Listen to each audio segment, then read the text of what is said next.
여러분 반갑습니다.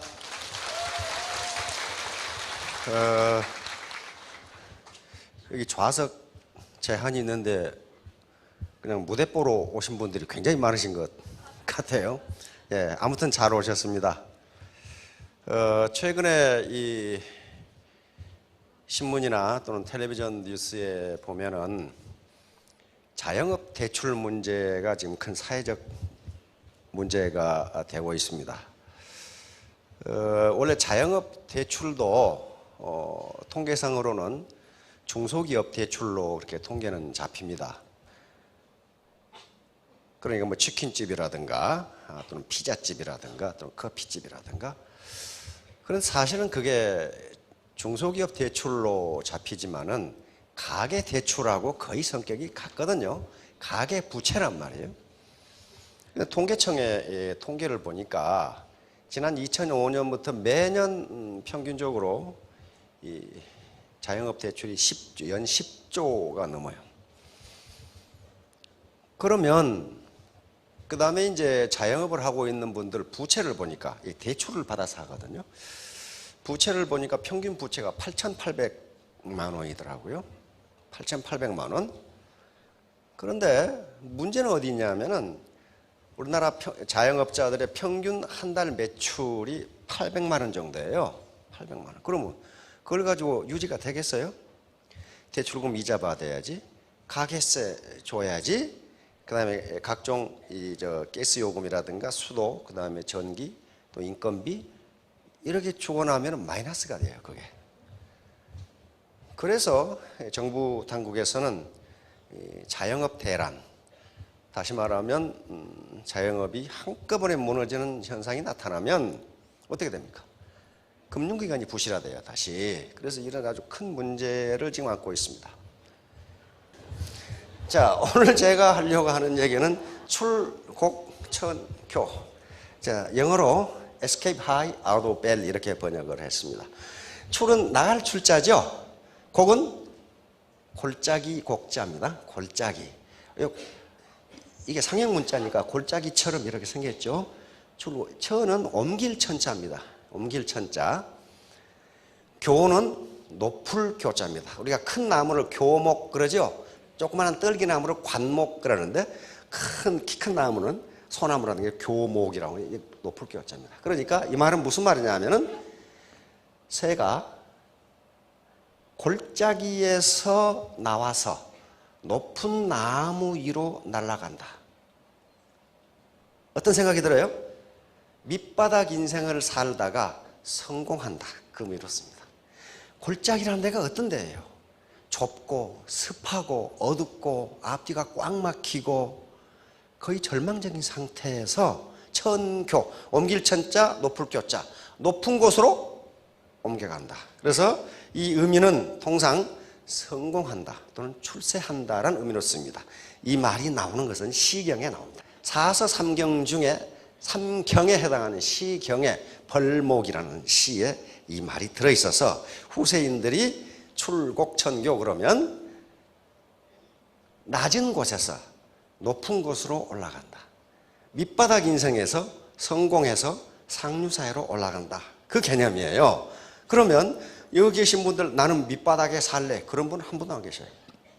어떻게 해서든지 밑바닥 인생에서 높은 곳으로 상류사회로 올라가고 싶단 말이에요. 그래서 여기 오신 거란 말이에요. 여기에 참석하신 분들의 전형적인 세 가지 의문이 있습니다. 첫째, 이 사업을 할 것인가 말 것인가. 다시 말하면 이것은 애텀이라는 회사가 사업을 할 만한 회사인가, 또는 저 앞에서 번지르하게 떠드는 놈들이 사기꾼들이 아닌가. 그 생각이에요. 그건 계속 알아보셔야 돼요. 두 번째는 그러면 나 같은 사람도 성공할 수 있을까? 이건 뭐예요? 나는 지금까지 전업주부로 살아왔는데, 나는 지금까지 교직에만 30년 있었는데, 나는 지금까지 공직에 있었는데 등등, 나 같은 사람도 이런 사업에 성공할 수 있느냐 하는 문제거든요. 결론적으로 할 수 있어요. 있으니까 이 짓을 하는 거거든요. 지금. 세 번째는 그러면 뭐예요? 도대체 어떻게 해야 성공하는 것이냐? 이것도 하루아침에 알 수 있는 게 아닙니다. 계속 스폰서하고 이 상호작용, 인터랙션, 커뮤니케이션을 통해서 알아보시면 전부 훌륭한 사업가가 될 수 있습니다. 자, 다음. 자, 요것을 위해서는 세 가지 공부가 필요합니다. 세상에 공짜는 없어요. 공부 안 하고 성공하는 법은 없습니다. 그런데 지금까지 우리가 공부라고 하면은 학교에서 하는 머리 공부만을 공부라고 했는데 그것은 세 가지 공부 중에 하나에 불과해요. 머리 공부는 쿨헤드라고 그럽니다. 이것은 냉철한 이성이에요.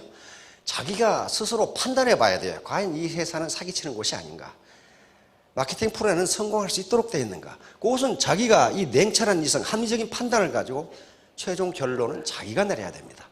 두 번째는 마음 공부예요. 웜 하트예요. 따뜻한 마음입니다. 인간의 같이 성공하자. 내가 너를 내 돈을 버는 수단으로 이용하지 않겠다는 따뜻한 마음이 없으면 애터미 사업은 결코 성공할 수가 없어요. 그리고 모든 사업이 그렇습니다. 사악한 사람이 처음에는 돈을 벌고 성공하는 것 같지요. 그러나 결론은 그렇지가 않습니다. 결국 그런 사람들은 존경을 못 받을 뿐더러 감옥에 가서 정부밥 먹는 경우가 많아요. 따뜻한 가슴입니다. 세 번째는 부지런한 손발이에요. 머리와 가슴만 가지고는 사업이 되지 않습니다. 몸이 움직여줘야 돼요. 몸이 움직이는 게 가장 어렵다고 그럽니다. 많은 사람들이 머리로 판단하고 가슴으로 결심하는 것은 3초면 된답니다. 3초. 몸이 안 따라줘요. 예를 들면 담배가 몸에 해롭다. 이거 모르는 사람 어디 있어요? 그리고 결심합니다. 내가 새해부터는 담배 끊어야지. 근데 몸이 말을 안 들어. 그래서 몸이 말을 듣게 하는 게 가장 중요해요. 그래서 쿨헤드, 이성적으로 판단을 해야 돼요. 그다음에 웜 하트, 그리고 부지런한 손발, busy hand and feet. 요 세 가지가 갖추어지면 무슨 일을 하시든지 성공하실 수가 있어요. 자, 다음. 그러면 이제 출국청교. 요거 이 벌목편에 나오는데 바로 공공한 삶이 이어지는 사회의 밑바닥 같은 골짜기에서 나와서 사회 상류사회로 올라가자. 이것이 출국천교예요. 이건 누구나 원하는 바입니다. 오늘 저 여자 사장님들 집에 가시면 남편이 여기 갔다 오면 다리몽댕이를 분질러 놓는다고 하는 남편이 있을 거예요. 그때 느닷없이 아닌 밤중에 홍두깨식으로 당신 출국청교가 뭔 줄 알아? 그러면 깜짝 놀래가지고 이 여자가 무슨 주문해 오나? 그렇게 제압을 해야 돼. 그렇게. 그러면 출국천교 하기 위해서는 마음만 먹은다고 그렇게 되느냐? 그렇지가 않아요. 반드시 어떤 수단이 있어야 됩니다. 새는 날개가 있기 때문에 출국천교할 수가 있어요. 우리는 상류사회로 올라갈 수 있는 사다리가 있어야 돼요. 사다리. 요 도구가 있어요. 도구가 없이는 못 올라가요. 그런데 1997년 11월에 IMF 사태가 벌어지면서 많은 사람들이 우리 사회에 갑자기 사다리가 없어져 버렸다. 이렇게. 그러면서 개천에서 용나는 시대는 끝났다. 이렇게 돼요. 어떤 사람이 개천에서 용나기 어렵다. 그러니까 그것은 하천이 오염돼서 그럴 것이다. 뭐 이렇게 이야기를. 이건 뭐가 오염됐건 개천에서 용나기가 굉장히 힘들게 돼 있어요. 옛날 개발 시대에는, 산업화 시대에는요, 상류사회로 올라갈 수 있는 사다리가 도처에 있었어요. 도처에. 계속 공장이 일어나고 직업이 늘어나고 세계로 수출하고. 근데 지금 그렇게 되지 않아요. 왜? 지식정보화 시대는 지식과 정보를 가진 자가 이기기 때문에, 또 승자 독식, 1등만 존재하는 사회이기 때문에, 과거에는 능력이 10이면 10만큼 벌고 9면 9만큼 벌고 5면 5만큼 벌었는데 지금은 그렇지 않다 이거야. 능력이 10인 사람이 100을 벌고 능력이 1부터 9까지는 전부 제로다 그 말이에요. 지금 이것이 승자 독식이고, 그 다음에 양극화라는 현상이에요. 양극화. 그러니까 아무튼 사다리를 찾아야 올라갈 거 아니에요. 사다리를. 자, 다음. 자, 이게 우리나라 현실이에요. 지금 정부가 걱정을 태산같이 하고 있는. 2005년에 8명의 근로세대가, 젊은이가 노인 1명을 부양했어요. 이제 20년은 어떻게 되나? 4명이, 50년이 되면은 근로세대 1명이 노인 1명을 부양해야 돼. 그러면 부양할 수 있겠느냐 하는 거야. 문제는 없어요. 젊은이가 나쁜 놈이어서 그런 것이 아니고 물리적으로 안 된다 그런 말이야. 안 된다. 그러면 자기 노후는 누가 책임져야 돼? 자기가 책임질 수밖에 없어요. 지금 여기 계시는 분들 중에 많은 분들이 샌드위치 세대입니다. 샌드위치 세대라는 게 농촌에서 나서 도시로 이전해서 뼈 빠지게 30, 40년 일해서 그동안에 부모 봉양하고 자식 가르치고 이렇게 했어요. 부모 봉양하고 자식 가르쳤는데 지금 젊은 세대는 그렇게 하기가 힘들다는 거예요. 지금 젊은 세대가 나쁜 놈들에서 그런 것이 아니라 안 된다 이게 물리적으로 그게. 그러면 결국은 어떻게 돼요? 내가 나를 봉양할 수밖에 없는 세대가 지금 돼버렸어요. 우리 사회가 지금 변화하는 모습입니다. 자, 지금 세계화가 계속 이건 방법이 없어요. 그런데 가장 큰 문제가 이거예요. KDI 우리 국가정책기관이죠. 여기에 지금 잠재 성장률이라는 것이 계속 떨어져. 잠재 성장률이라는 것은 무슨 얘기냐 하면 이것은 한 국민 경제가 가지고 있는 자원을 최대로 이용했을 때 얼마나 성장할 수 있느냐 하는 문제예요. 그런데 최대로 성장해 봐야 지금 2000년대 4.6% 성장하는데 지금 실질 성장률은 3%대예요. 그렇죠? 3%예요. 우리가 가진 자원을 최대로 이용할 수 없다는 거예요. 뭐 때문에 그래요? 신림동에 가면 고시 본다고 10만 명이 쭈글씩 앉아있어. 그렇죠? 학원에 가면요 공무원 시험 본다고 한 10만 명이 쭈글씩 앉아있어. 4학년이 됐는데 휴학하고 졸업을 안 해. 전부 뭐예요? 자원 이용이 안 되고 있어요 지금. 그리고 졸업하고 어디로 가? 해외로 연수 나간다고 가고 없어. 그러니까 우리가 가지고 있는 자원은 큰 두 개입니다. 인적 자원과 물적 자원인데 그게 100% 이용되지 않는다는 거예요. 그러니까 현재 맥시멈 성장하면 4.6% 성장할 수 있는데 실질 성장률은 3. 몇 %밖에 되질 않아요. 자, 그런데 이때가 어떻게 됩니까? 잠재 성장률이 2.9%면 실제 성장률은 2%안 된다는 얘기예요.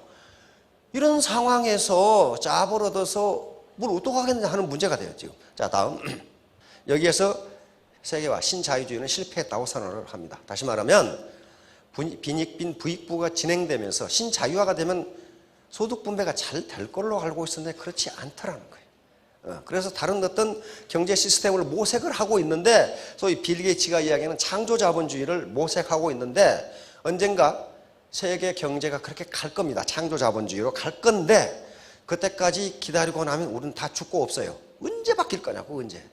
안 바뀌어요. 결국 자기가 책임질 수밖에 없어요. 생일에 잘 먹으려고 한 달 굶었더니 죽더라고. 그렇게 되고 만단 말이에요. 언제 경제 시스템이 바뀌기를 기다리겠냐 말이에요. 바뀌어도 안 돼요. 왜? 아까 우리 노령화 봤죠? 정부가 노년연금을 많이 주고 싶어도 돈이 없어 안 된다는 거예요. 정부는 세금을 걷어서 주는데 근로세대가 2016년이 언제입니까? 다음 해죠? 다음부터 근로세대의 절대 숫자가 줄어요. 절대 숫자가 준다고. 예, 애들을 안 낳아, 애들을 안 낳으면 어떻게 하면 낳게 할 수 있어요? 방법은 간단해. 감옥으로 보내버리면 나아요. 그런데 경제학자들은 그런 문제를 지금 논의하고 있어요. 재화는 말이죠. 공공재라는 것이 있고 사유재 또는 민간재라는 게 있어요. 공공재는 그것을 건설해 놓으면 불특정 다수 사람들이 이용하기 때문에 아무도 개인이 건설하려고 하지 않는 재화예요. 예를 들면 신호등 누가 할 거예요? 신호등 하나 만들어 놓으면 전 국민이 다 이용해. 그러면 개인은 건설 안 해. 그럼 누가 합니까? 정부가 해요. 정부가. 공공재는 정부가 공급합니다. 국방 공공재이기 때문에 정부가 해요. 등대 공공재예요. 등대를 건설해 놓고 돈 안 낸 놈은 보지 마라. 그게 됩니까? 안 돼요. 안 될 뿐만 아니라 등대를 많은 사람이 본다고 해서 등대불이 흐려지지가 않아요. 그게 공공재의 특성이에요. 많은 사람들이 이용하더라도 그 한계 비용이라는 게 제로가 돼요. 그러니까 가능하면 많은 사람이 이용하는 게 좋아, 공공재는. 그래서 누가 한다? 정부가 해요.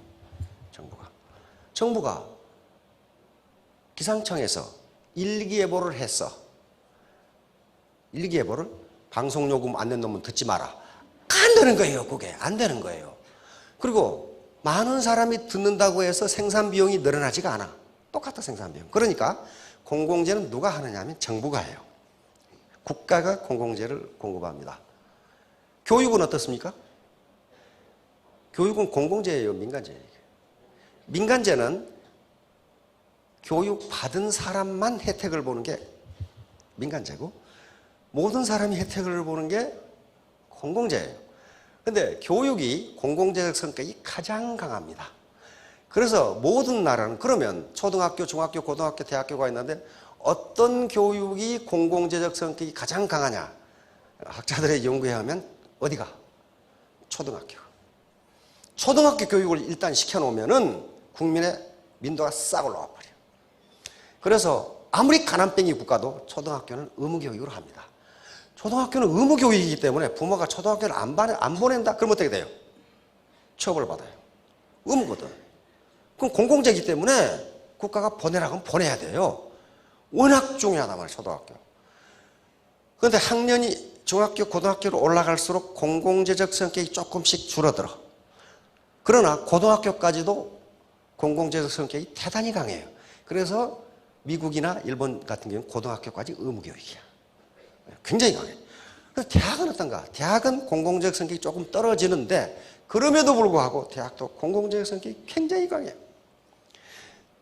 대학을 졸업한 우수한 기술 인력이 생각해 보세요.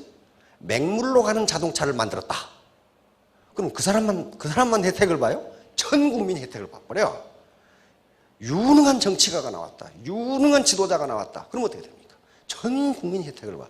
그래서 대학도 정부가 많은 예산을 지원해 줍니다. 왜? 공공재니까. 이게 무슨 얘기를 하려고 그 모양이 내가 이런 얘기를 하냐면은 재화를 어떻게 보느냐에 따라서 그 국가 정책이 달라져요. 예를 들면 의료, 건강, 이게 공공재냐 민간재냐 하는 문제예요. 굉장히 철학적인 문제죠. 참 돈 벌러 와가지고 별 희한한 소리 다 듣는다. 한번 들어보시라고요. 의료, 만약에 국가가 국민의 건강은 개인의 문제가 아니라 국가적인 문제라고 생각하면 어떻게 됩니까? 그건 공공재가 돼요. 그러면 의료를 누가 책임져야 돼? 국가가 책임. 유럽이 그러잖아요. 자기 돈 10원도 안 내잖아요. 왜? 국민의 건강은 국가적인 문제지 개인적인 문제가 아니라고 생각하는 거예요. 그러면 의료는 국가가 책임져야 돼. 한 개인이 건강이 안 좋으면 국가 전체적으로 생산성이 떨어지고 가족이 파괴되고 이런 문제가 생기잖아요. 그럼 이 국가적인 문제라고 생각하는 거예요. 그러니까 어떤 재화를 그것을 공공재냐 사유재라고 보는 것 자체가 국가 정책이 달라진다고요. 그러면 이제 본질적인 문제로 돌아와서 결혼이 공공재냐 민간재냐 이 문제예요.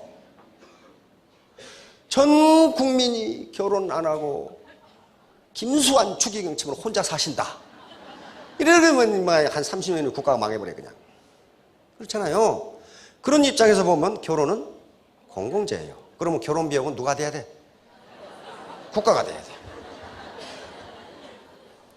출산은 어떻습니까? 출산은 더 공공재예요. 나라가 망하게 생겼는데 지금. 근로세대가 줄어들어요. 출산도 공공재입니다.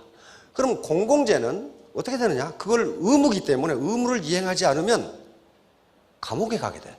그러니까 앞으로 몇 년 뒤에는 20대 결혼을 하지 않는 여성들은 결혼 기피죄. 그래가지고 감옥으로 이제 이렇게 가고, 결혼해서 1년 이내에 자녀를 갖지 않은 신혼부부는 출산 기피죄. 그래가지고 감옥으로 이렇게 가는, 그 웃을 일이 아니에요. 그게 결혼과 출산이 공공재이기 때문에 그래요. 안 그러면 나라가 소멸돼 버려요. 그렇다면 국가적인 문제이지 이제 한 개인의 문제가 아니라는 게 벌써 사회적 문제가 되고 있잖아요. 이게 돈 버는 얘기하다가 쓸데없는 얘기만 잔뜩 했네. 이제 자, 사회 구조는 지금 큰 문제가 빈부격차입니다. 요 해소되기가 상당히 힘들어요. 지금 요 문제. 여기 신세대의 코리안 드림, 아까 상류사회로 올라가는 사다리가 없어져 버렸어요. 요 문제예요 지금. 자, 다음. 그러면 골짜기에서 나와서 위로 올라가야 되는데 아무렇게나 그냥 올라가는 건 아니에요. 아까 수단이 있어야 돼. 사다리가 있어야 돼. 사다리가 있어야 되는데 사다리는 아까 말한 시스템을 갖는 것인데 그건 나중에 설명을 하고. 자, 이 관서유감이라는 시입니다. 주자라는 남송의 대학자, 우리 주자학, 성리학을 만든 분인데, 성리학자인데 이런 시가 있어요. 지난밤 강가에 봄물이 불어나니 거대한 전함이 터럭처럼 가볍네. 여태껏 힘들여 옮기려 했었는데 오늘 강가운데 저절로 다. 자, 썰물이 되면서 이 몽충이라는 것은 중국 군함입니다. 군함이 갯벌에 드러났어. 그거 끌고 갈 수 있느냐 그런 말이에요. 못 끌고 가요. 그런데 봄에 비가 와서 물이 차면은 끌고 가려고 안 해도 지가 가. 주자가 이 시를 읊은 것은 뭐냐면은 모든 일을 어거지로 해도 안 된다. 때가 있다, 때가. 기회가 있다. 기회를 잡지 않으면 봄물이라는 것이 물이 불어나지 않으면 아무리 힘센 놈도 군함 못 끌고 간다. 그런 말이에요, 지금. 그리고 배가 떠오르려면 물이 차야 되는데 기본 실력도 없이 뭔가 이루려고 하지 말라 하는 그 개념입니다. 그러면 여기 계시는 모든 분들이 지난 20, 30년 또는 3, 40년 열심히 일했는데 뭐가 안 됐어요. 겨우 어떤 골짜기에서 나와야 되는데 지금도 골짜기를 헤매고 있다. 그 말은 무슨 말이에요? 봄비가 내리지 않았다. 그런 말이에요. 주자의 시에서는 봄비가 내리면, 즉 기회를 잡으면은 내가 배를 끌고 인생이라는 배를 끌고 가지 않더라도 저절로 뜨게 돼 있다. 바로 애터미가 여러분들이 봄물처럼 군함을 뜨게 하는 기회가 되기를 바랍니다. 자, 다음 부자는 과학이다. 그런데 우연히 그냥 재수가 좋아서 부자가 된다 그런 건 없어요. 반드시 경제법칙, 성공법칙에 따라서 해야 부자가 됩니다. 반드시 그렇게 돼야 돼. 지금 금융피라밋의 피해를 본 사람들, 지금도 저는 뉴스를 보면 가끔 나와요. 가끔 지금도 어떤 놈이 사기치고 나갔다. 그런데 피해자가 어떻고 얼마 전에도 어떤 여자 교수, 아주 말빨이 센 여자 교수가 있어요. 그 이름을 밝히면 또 명예훼손으로 큰일 나니까 또 그 덩치가 사정없이 큰 어떤 그 액션 배우 하나 나와가지고 다단계 사기가 얼마나 나쁜 것에 대해서도 한참 1시간 동안 떠들고 앉았더라고. 가만히 들어봐서 어떻게 사기를 당했나 봤더니 그건 다단계 사기가 아니에요. 투자 사기예요, 투자 사기. 근데 투자 사기 그러면 시청률이 안 올라가. 다단계 사기. 그래서 이제 막 떠들어야 나오는데, 그런데 다단계 사기를 당했다고 떠드는 그 액션 배우는 경찰에게 어떻게 처벌을 받았냐면 사기 공범으로 처벌을 받았어. 사기 공범. 자기는 다단계 피해를 봤다고 그러는데 내가 가만히 들어보니까 경찰이 맞네. 사기 공범이네. 이렇게 돼. 여기 계신 분들 서울 용산 무슨 빌딩 밑에 2조어치 금괴가 있다는 걸 다 들어봤죠? 일제가 빨리 도망가면서 거기다 2조의 금괴를 묻고 갔는데 그 빌딩 주인이 모르고 그 위에 빌딩을 세웠다 이 말이야. 그러니까 내가 친한 너에게만 알려주니까 그거 파면은 수백 배 이익을 보니까 1억만 투자해. 1억만. 다른 사람한테 말하지 마. 너한테만 내가 알려주는 거야. 그러면 1억 투자하라고 했으면 1억만 했으면 좋을 거 아니야. 1억 투자하고 집 잡히고 투자하고 친구들 투자하고 해가지고 빌딩 밑에 금괴가 들었는데 빌딩 지은 사람이 그걸 모르겠어요? 그래가지고 사기 공범으로 이혼당하고 집 날리고 완전히 알거지가 돼가지고 나왔더라고. 그러니까 타단계 피해를 받노라고 그러는데 경찰 입장에서는 뭐예요? 사기 공범 이렇게 된 거예요. 전부 그래요 보니까. 그러면 여기에 4대 악이 있어요. 절대로 4대 악에 빠지지 말합니다. 첫째가 무지예요. 무지. 무지라는 것은 현재 가지고 있는 지식의 양이 작다 그런 말이 아니에요. 자기가 무지하다는 걸 모르는 거예요. 어떻게 빌딩 밑에 일제가 묻고 간 금괴가 수조가 있나 말이야. 그건 상식적으로 생각이 안 나. 그 물어보면 될 거 아니야. 그다음에 두 번째가 무지하게 되면 반드시 탐욕이 와요. 탐욕. 우와, 1억만 투자하면 10억을 번다는데 탐욕이에요. 세 번째는 나태, 게으름. 다시만 그 인터넷에 찾아보면 돼. 또 얼마 전에는 또 국제 이 지하경제 총재라는 놈이 나타나가지고 또 사기를 수십억 해먹었더라고. 그 무슨 사기를 했나 봤더니 전직 대통령 비자금을 내가 관리하고 있다 이거야. 그게 지금 말이나 되는 소리냐고 그게. 근데 거기에 또 속아가지고 수십억을 날렸어. 누가? 아줌마들이. 그럼 뭐예요? 나태예요. 게으름이에요. 게으름. 무지와 탐욕과 게으름. 그 인터넷 찾아보면 될 거 아니에요. 그리고 무슨 놈의 국제기구가, 국제지하경제기구가 다 있나? 그럼 말도 안 되는 거기 속아가지고. 나머지 네 번째 핑계예요. 저놈 때문에 내가 그랬다고. 나 때문에 그래요. 나 때문에. 과학적으로 해야 됩니다. 과학적으로. 다음. 자, 확고한 목표 설정. 오늘 설정하시기 바랍니다. 목표가 없으면요, 아무것도 안 돼요. 이 관역이 없다면 화살을 어디다 쏘겠어요? 어서죠? 이 배가 가고자 하는 항구가 없다면 어디로 가겠냐고. 그럼 바다에서 반드시 난파당하고 맙니다. 마찬가지로 마라톤 하는 사람이 이 피니싱 라인이 없으면 어디로 달려가겠냐고. 마찬가지예요. 그러니까 반드시 목표를 세우세요. 자, 다음. 자, 목표를 설정했으면 그것이 몰입이 됩니다. 몰입이. 정신을 집중하는 거예요. 에너지를. 자, 다음. 네, 목표 설정의 스마트 원칙. 이것은 유명한 원칙입니다. 공공기관에서도 하고 모든 이 대기업에서도 이런 방법으로 합니다. 스마트 원칙은 첫째는 구체적으로 해야 돼요. 구체적으로. 나는 공부를 열심히 하겠다. 이건 목표가 아니에요. 구체적으로 나는 수능에서 1등급을 받겠다 하는 식으로 해야 된단 말이에요. 두 번째는 메저러블, 측정 가능해야 돼. 나는 돈을 많이 벌겠다. 이건 목표가 안 돼요. 측정 가능해야 돼. 나는 한 달에 1,000만 원을 벌겠다. 이렇게 해야 된단 말이에요. 구체적으로. 다음에 행동지향적으로. 관념적으로만 해서 안 돼요. 나는 부모님께 효도하겠다. 그게 뭐가 효도에 뭐가? 구체적으로 행동지향적으로 나는 부모님께 매일 전화를 드리겠다 하는 식으로. 그럼 전화를 안 했으면 어떻게 되는 거예요? 목표 달성이 안 된 거 아니에요. 그 다음에 현실성 있게 실현 가능해야 됩니다. T는 타임 바운드, 시간 제한이 있어. 내가 2017년 9월 31일까지 월천댁이 된다. 이게 타임 바운드가 없으면요, 그건 목표가 아니에요. 자, 다음. 이런 식으로 이렇게 돼서 팍 천교, 출국 천교 하겠다는 히말라야를 올라가는 분들도 어떻습니까? 여기 며칠 언제, 여기 캠프 언제, 이렇게 목표를 정하잖아요. 시간 타임 바운드를 정해요. 그래 놓고 딱 에베레스트에 올라갑니다. 그냥 아무렇게나 올라가는 게 아니에요. 우리가 지금 여기 올라가려고 그러거든요. 이 골짜기에서 출국 해가지고 천교 하려고 그러면은 타임 테이블이 있어야 된다는 거예요. 앤드류 카네기는 영국의 스코틀랜드 출신입니다. 집이 가난해서 초등학교 4학년밖에 다니를 못했어요. 미국 펜실베니아로 이주를 해서 US 철강이라는 세계 최고의 철강을 만들면서 가장 부자가 됐고 가장 유능한 경영자가 됐고 미국에서 그 당시에 가장 영향력 있는 인사가 됩니다. 이분이 거대한 부자가 됐어요. 거대한 부자가 됐는데 항상 한심하게 생각한 게 뭐냐 하면은 어째서 우리 노동자들은 부자가 될 생각을 안 하는가? 그게 불만이었어.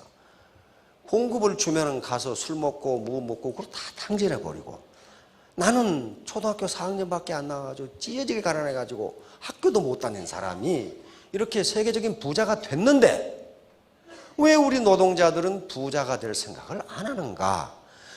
그래서 이렇게 집합시켜놓고 내가 부자가 되는 비법을 가르쳐 주겠다 해가지고 연설을 한 게 요거예요.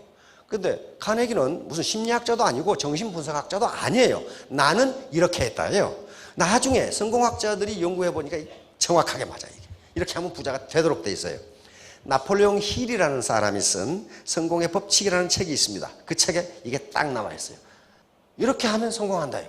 그런데 하도 쉬워서 거의 80%의 노동자들은 뭐 아무것도 아니네, 나도 아는데 그러고 나가버렸어요. 그놈들은 평생 가난뱅이로 살았고 20%의 노동자들은 이제 알았다 하는 사람이 그 사람은 부자가 됐어요.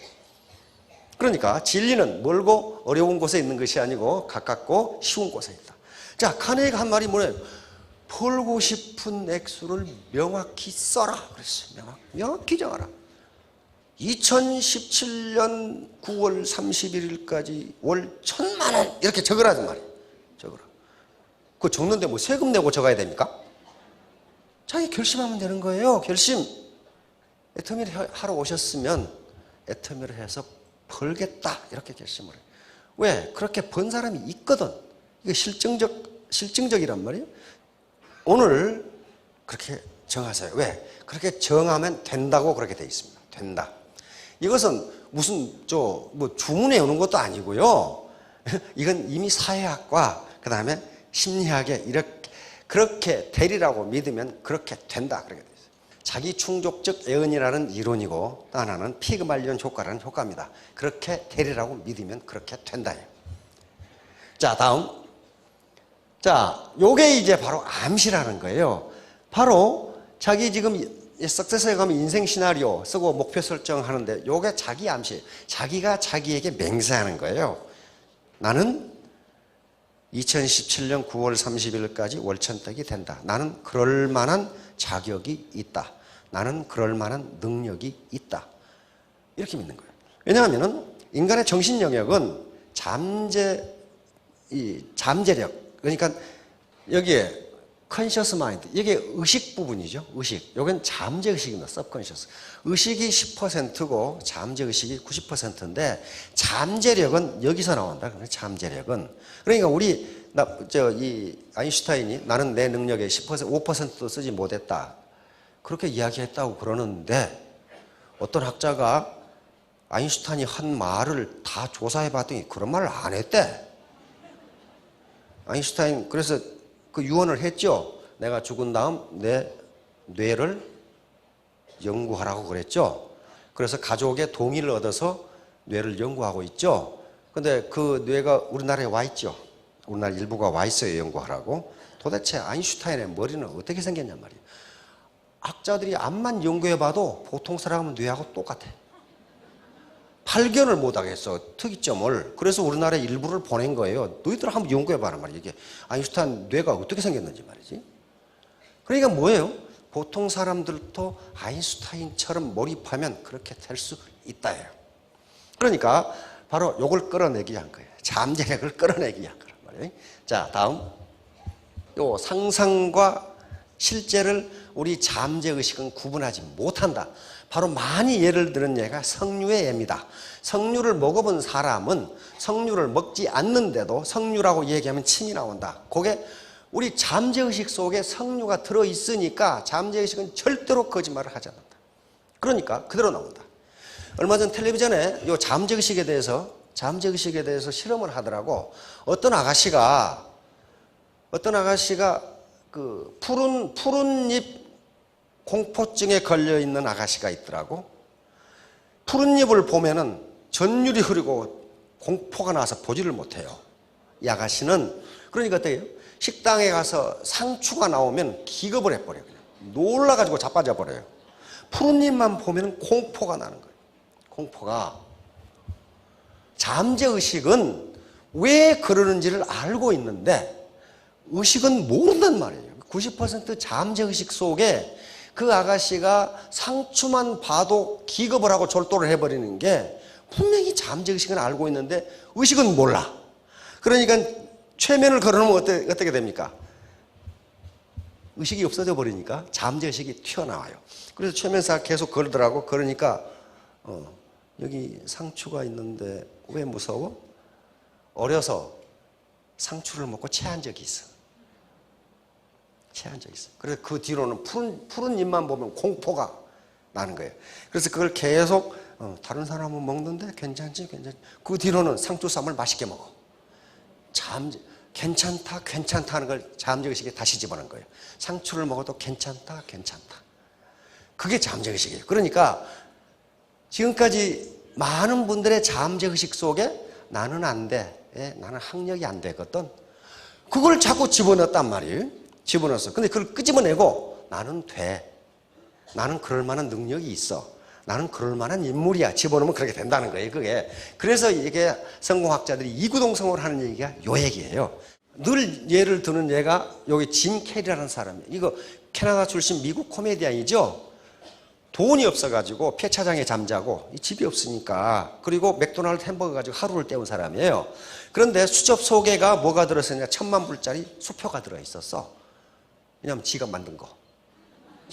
그러고 아버지한테 보여줬어요. 아버지, 제가 1,000,000불 개런티를 받는 배우가 되겠습니다. 근데 얼마 전에 우리 TV에서 이걸 보여주더라고. 지금도 가지고 다녀. 지가 만든 수표가 너덜너덜해. 하도 오래 다니서. 그걸 보여주더라고, 이렇게. 지금도 가지고 다녀요.